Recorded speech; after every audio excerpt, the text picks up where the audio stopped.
Hey, what is going on, guys? In this video today, we're going to be going over how to win more solo matches in Season 6 of Fortnite Battle Royale. And unlike some of the other solo tip videos on my channel, this one today is really going to emphasize winning the match and not necessarily winning while also getting a high amount of kills. So for those of you guys out there that are really struggling to get your first Season 6 solo win, or just struggling to win consistently in general, then this video's for you. But even if you're a very advanced and skilled player, these tips should still be pretty helpful. Specifically for those of you guys out there who play solo scrims or just in general aspire to play competitive Fortnite at some level in the future, a lot of the strategies I explain in this video today are very commonly used at the top competitive level of play. Plus, even though the gameplay changes implemented at the beginning of Season 6 weren't, absolutely earth-shattering, the game in general does play a lot different now. And specifically, the new Endgame storm changes play a major role in the end of solo matches, which we'll get into a lot more detail about later in this video. So without further ado, let's get right into it. Alright guys, so we're going to start this video off today with a beginning game tip that many of you guys who watch a lot of my videos would probably never ever expect me to say. If you're someone who is trying to consistently win solo games, and especially at the beginning of a new season, you're going to want to avoid the heavily populated cities in Fortnite. That means no landing at Tilted Towers, no landing at Loot Lake, no landing at the new Haunted Castle, and finally, no landing at any area where a current weekly challenge is taking place.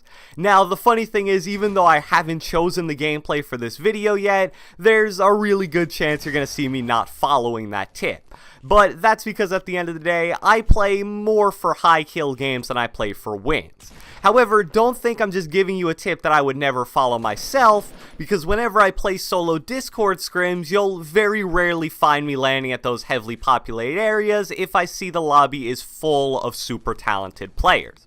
But at the same time, you don't want to land at a location where you'll never be able to find enough loot to put yourself in a good position to win.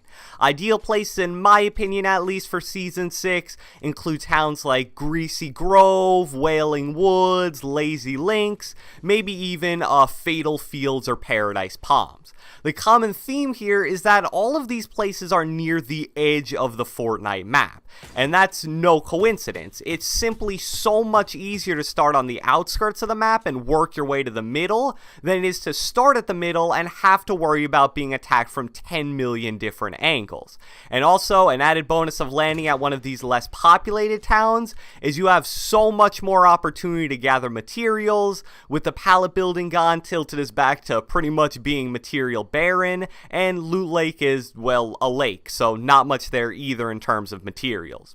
Now let's move on to some tips to handle the middle part of a solo match, and I can tell you right now, based on my experience with solos in Season 6, the middle game is pretty much where you make your money this season. So my last video was basically a full in-depth discussion of how, due to the new gameplay changes and some other contributing factors, Season 6 so far seems to revolve around third-partying fights. And I got so many comments on that video of people saying things like, yeah bro, I agree, it seems like so many of my deaths this season have been me fighting someone and then I get randomly killed by a third party. So this is something that you're simply going to have to learn to live with. And with the player base in Fortnite continually evolving, the tactic of third partying simply isn't going to go away anytime soon.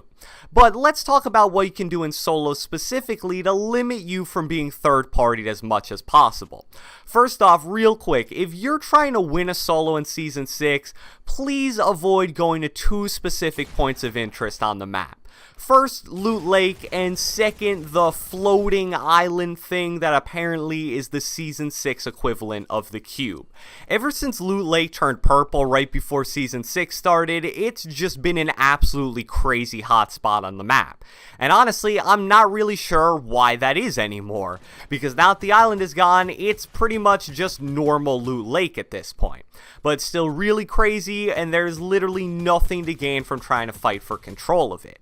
Similar thing with the floating island, which apparently is going to move all throughout the map now. It's obviously really cool to see, but it's also very hard to fight at and crazy populated pretty much 24/7. So just in general, make it a point of emphasis to avoid these two specific places, because going to either of them is pretty much just a nightmare waiting to happen.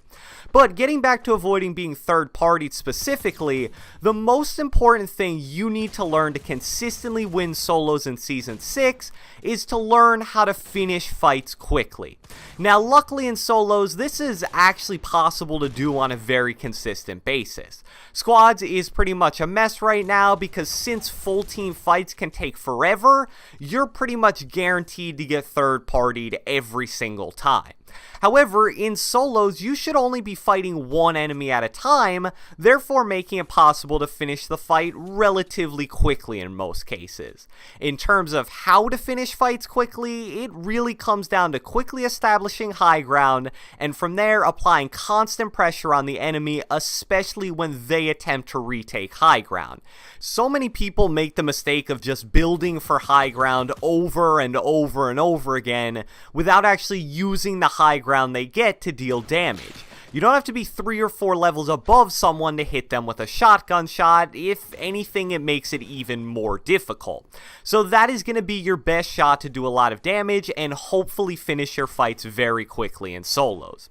Next thing I really want to emphasize is to not be scared of straight up disengaging from a fight if it isn't going your way. Let's say you see someone in an open field out in the middle of nowhere. You push them, but you aren't able to finish the kill really quickly. Maybe they outbuild you, maybe they turtle up in some dark corner, maybe they simply hide the entire fight. And as you continue to either look for them or try to finish off the kill, you suddenly hear 1 to 2 extra enemies begin to third-party your fight. If you're trying to win, there is absolutely nothing wrong with saying, alright, hold up, I'm not comfortable here, let me launch pad or shockwave or simply run away. Maybe you choose to re-engage a minute or two later, and maybe you don't. The important thing to know is that in solos, the risk of a risky fight will almost never outweigh the reward that you gain from winning that fight. So anytime you feel like you're in any type of engagement that you don't totally control, the best thing to do is disengage ASAP and live to fight another day. So now let's move on to the also important endgame of a solo match, which, like I mentioned earlier, is definitely very different in Season 6. First off, let's discuss the new endgame storm circle changes. So Epic has changed the wait time and shrink time of safe zones 4, 5, 6, 7, 8, and 9. Basically, the values were adjusted to make it so that there's less time in between new safe zones being formed, but this is balanced out by the storm closing or shrinking at a slower rate. So, for example, the wait time for safe zone number 6 was decreased from 60 seconds to 30 seconds, but the shrink time was increased from 30 seconds to 60 seconds. Along with these new changes, Epic also made it so that moving safe zone circles in the late game now move 50% further from the previous safe zone. In my opinion, these changes make it a bit easier to rotate to safe zones at the end of a solo match, and most importantly makes safe zone camping just a little less dominant than it was in Season 5. However, your best bet when it comes to dealing with endgame circles in a solo is still to be the first person to rotate into or at least close to the new zone. Now, this is where we have to mention the fact that bouncers were vaulted at the beginning of Season 6. Bouncers were so good for exactly this situation. As soon as you saw where the new safe zone was going to be, you would place down a bouncer or two, and voila, you're the first person to the new zone, and now you can set up and absolutely dominate. With bouncers no longer in the game, it makes some of the other mobility items in the game a lot more valuable now. Launch pads are and always have been a great option, but even though they're only purple rarity, they definitely seem way rarer than that. The other two options you guys should consider as basically a bouncer substitute are shockwave grenades and grapplers. What stinks is that both these options actually take up an inventory slot while bouncers didn't, but I guess that's why they ended ended up removing them in the first place. I'm a big fan of the AR, shotgun, SMG double heal inventory setup, but a lot of the time when I'm playing in a solo scrim lobby, I'll trade out one of my heals for either a grappler or shockwave grenades towards the end of a match. Any of those fast travel items will give you a huge leg up on the competition when it comes to being the first person to rotate to one of the new endgame circles. So I hope you guys enjoyed this video, and if you watched the entire thing, be sure to leave me a comment down in the comment section below. Do you have a solo win yet in Season 6 of Fortnite? If so, how many solo wins do you have? Be sure to leave a like, leave a comment, subscribe, turn on post notifications, do whatever the heck you want, and I will catch you guys next time.